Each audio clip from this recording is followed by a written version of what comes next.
BDR এর সদস্যদের আসলে এখানে সম্পৃক্ততা কতখানি ছিল বলে আপনি মনে করেন? আচ্ছা, আমি নিজে বিডিআর সৈনিক, তো নিজে বিডিআর সৈনিক হওয়ার কারণে আমি এখানে যে বিডিআরের কোনোই সম্পৃক্ততা নাই এটা আমি বলবো না।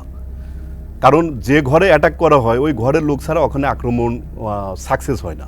অবশ্যই ভিতরের কিছু মানে আপনি বলতে পারেন বিডিআর, কারণ বিগত দিনে পুলিশ বাহিনীকে অনেকে পুলিশ বলতো, আবার আমরা বলতে শুনেছি পুলিশ লীগও বলতো।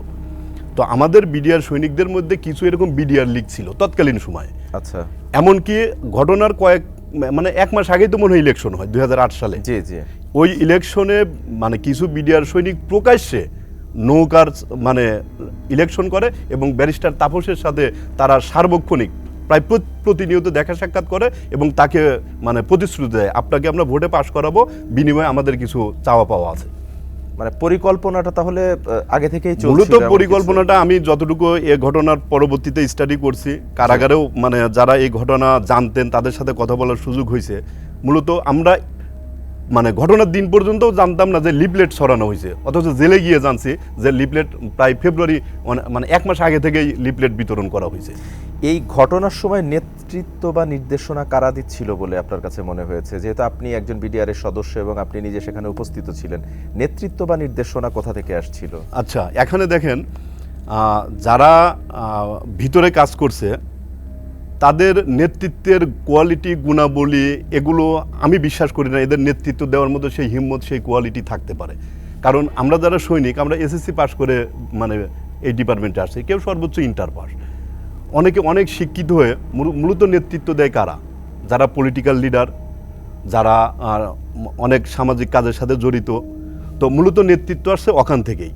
এখন আমাদের কিছু বিডিআর লীগ, শেখ সেলিম, ফজলেনুর তাপস ব্যারিস্টার, সাহারা খাতুন, এদের সাথে মির্জা আজম বলে মনে হয়, ওনাকে আমি চিন্তামো না, পরে নাম শুনছি, এদের সাথে কন্টিনিউ যোগাযোগ করছে কতিপয় খুব সামান্য লোকজন।